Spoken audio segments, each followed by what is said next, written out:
दोस्तों, आशा है कि आप सभी ठीक हैं और हम शुरू करने जा रहे हैं विदुर नीति का तीसरा अध्याय। आशा है कि आपको मेरा ये चैनल जीवन दर्शन और मेरे प्रस्तुत किए गए कुछ वीडियोस पसंद आए होंगे। तो अब हम तीसरे अध्याय में जानेंगे कि किस प्रकार से विदुर और धृतराष्ट्र के बीच में जो संवाद चला आ रहा है, उसमें धृतराष्ट्र अनेकों सवाल पूछ रहे हैं विदुर से और विदुर उनका भली भांति उत्तर देते चले जा रहे हैं। आइए शुरू करते हैं तीसरे अध्याय को।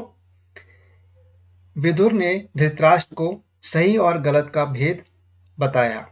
विदुर जानते थे कि युधिष्ठिर एक गुणी, साहसी और पराक्रमी योद्धा है। इसलिए धृतराष्ट्र ने विदुर से कहा कि तुम बहुत अच्छी बातें कर रहे हो, इसलिए विदुर तुम मुझे इसके बारे में खुलकर बताओ ताकि मेरा मन शांत हो जाए।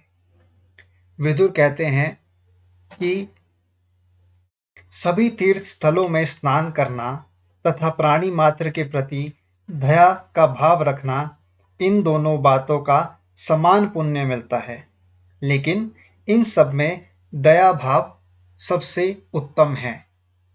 यानी कि दया का जो भाव है वो सबसे श्रेष्ठ है। चाहे आप तीर्थ स्थलों में नहा लीजिए या स्नान कर लीजिए या फिर प्राणी मात्र के प्रति आप दया भाव रखिए, ये दोनों समांतर है, दोनों सेम है। लेकिन इन सब में सबसे उत्तम और श्रेष्ठ किसे कहा गया है? दया भाव को।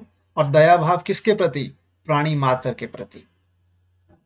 अगले श्लोक में विदुर कहते हैं कि महाराज, आप अपने पुत्रों कौरवों और पांडवों दोनों के साथ दयालु पूर्वक व्यवहार कीजिए। इससे इस संसार में आपकी कीर्ति बढ़ेगी, आपका यश बढ़ेगा तथा मृत्यु के बाद आपको स्वर्ग में स्थान भी मिलेगा। यहाँ पे विदुर धृतराष्ट्र से कह रहे हैं कि आपको जो है अपने पुत्रों यानी कि कौरवों और पांडवों के प्रति एक दयालुतापूर्ण व्यवहार करना चाहिए। आप पक्षपात ना करें, आप भेदभाव ना करें दोनों के बीच में, आप उन दोनों को एक समान रूप से देखें। अगले श्लोक में वो कहते हैं कि राजन, जब तक पृथ्वी पर मनुष्य के सद्कर्मों का गुणगान होता है तब तक वह स्वर्ग में भी पूजा जाता है।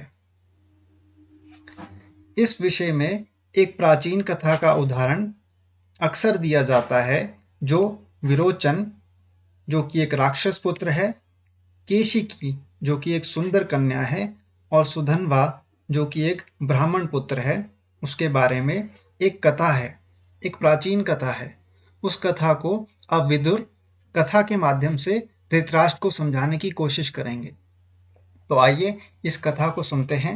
ये बहुत ही रोचक कथा है मित्रों, इसको आप ध्यान से सुनिएगा।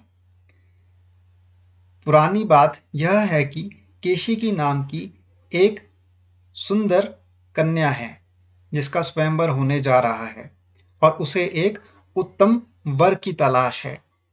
अब उस स्वयंवर में एक प्रहलाद पुत्र जो कि राक्षस योनि का है, उसका नाम है विरोचन, वो उस स्वयंवर में शामिल होने आ गया है और केशिकी चाहती है, केशिकी को वो बहुत पसंद करता है और केशिकी चाहती है कि एक ब्राह्मण पुत्र जिसका नाम क्या है? सुधन्वा, और विरोचन जो कि एक राक्षस पुत्र है, इन दोनों के बीच में एक निर्णायक फैसला लिया जाए कि इन दोनों में से कौन श्रेष्ठ है और मुझे किससे विवाह करना चाहिए। तो केशिकी आग्रह करती है प्रहलाद पुत्र विरोचन से, विरोचन जो कि राक्षस पुत्र है उससे, कि तुम आज थोड़ा इंतजार करो और कल जो है सुधन्वा जो कि ब्राह्मण पुत्र है वो इस स्वयंवर में आने वाले हैं। तो जब तुम दोनों आपस में वार्तालाप करोगे या फिर मेरे सामने आओगे, ठीक है, एक वर के रूप में मैं तुम्हें देखूंगी, तो तुम में से दोनों में से मैं निर्णय ले पाऊंगी कि तुम दोनों में से कौन उत्तम या श्रेष्ठ पुरुष है और वो मेरा वर बनने योग्य है। तो इसी बात में विरोचन बोला कि सुकुमारी, यह ठीक है, मैं प्रातः सुधन्वा के आने का इंतजार कर लेता हूँ। विदुर बोले कि महाराज धृतराष्ट्र, प्रातः नियत समय पर सुधन्वा आ गए और पूर्व निश्चित स्थान पर वे केशिनी और विरोचन से मिले। राजन, ब्राह्मण सुधन्वा को देख केशिनी ने उनका विधिनुसार यथोचित आदर सत्कार किया और उनसे विरोचन के साथ बैठने का आग्रह किया। इसी बात पर सुधन्वा बोले, हे प्रहलाद नंदन, मैं तुम्हारे साथ इस स्वर्ण सिंहासन पर नहीं बैठ सकता, इसे केवल स्पर्श कर लेता हूँ, साथ बैठने पर मैं भी तुम जैसा हो जाऊंगा। विरोचन ने कहा, ब्राह्मण सुधन्वा, तुम्हारे लिए घास फूस की चटाई या पीड़ा ही उचित है, तुम उसी पर बैठने योग्य हो। सुधन्वा बोले, पिता पुत्र, 2 ब्राह्मण, 2 क्षत्रिय, 2 बूढ़े तथा 2 शूद्र एक साथ एक ही आसन पर आसीन हो सकते हैं। इसके अलावा अन्य लोगों के साथ बैठने की शास्त्रों में मनाही है। विरोचन, तुम अभी अबोध हो, ऐश्वर्य में पले बड़े हो, अभी तुम्हें सांसारिक बातों का ज्ञान नहीं है।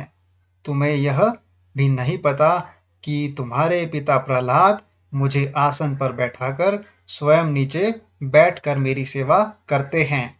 विरोचन बोला, हे सुधन्वन, मैं अपने राज्य के पूरे स्वर्ण, गायों, घोड़ों, पशुओं व अन्य धन संपत्ति की बाजी लगाता हूँ।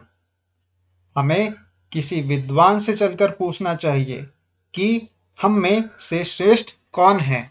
सुधन्वा बोले, तुम्हारा सोना, गायें, घोड़े आदि संपत्ति तुम अपने पास रखो, हम प्राण की बाजी लगाकर इस बारे में किसी विद्वान से निर्णय करेंगे। विरोचन बोला, यह भी ठीक है, लेकिन हम निर्णायक किसे बनाएंगे? मैं ना देवताओं को योग्य समझता हूँ, ना मनुष्यों को, क्योंकि ये दोनों ही मेरी दृष्टि में अत्यंत तुच्छ है। सुधन्वा बोले, फिर ठीक है, हम तुम्हारे पिता के पास चलते हैं, उन्हें निर्णायक बनाएंगे। मुझे विश्वास है, पुत्र मोह में वे झूठे निर्णय नहीं लेंगे। विदुर बोले, महाराज धृतराष्ट्र, यह निश्चय कर सुधन्वा और विरोचन प्रहलाद के महल की ओर चल दिए। दोनों ही क्रोध से फुफकार रहे थे।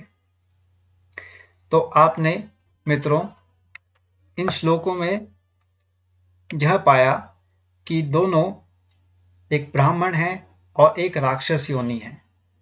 ब्राह्मण और राक्षस के बीच में अब संवाद और युद्ध चल पड़ा है, जिसमें कि इन्होंने जज किसे बनाया है? जज बनाया है इन्होंने राक्षस जो पुत्र है उनके पिता को, और उनका नाम क्या है? प्रहलाद। प्रहलाद जो है वो एक राक्षस है, वो एक राजा है राक्षसों के।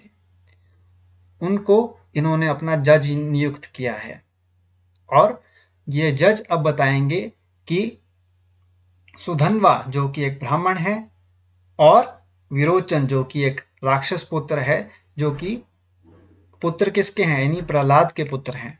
इन दोनों के बीच में श्रेष्ठ कौन है? अब ये फैसला लेंगे आपके प्रहलाद। आशा है आपको मेरा यह वीडियो पसंद आया होगा। अब हम अगली वीडियो में इस कहानी का निर्णायक या फिर निर्णायक जो फैसला होगा प्रहलाद द्वारा उसको सुनाएंगे। धन्यवाद।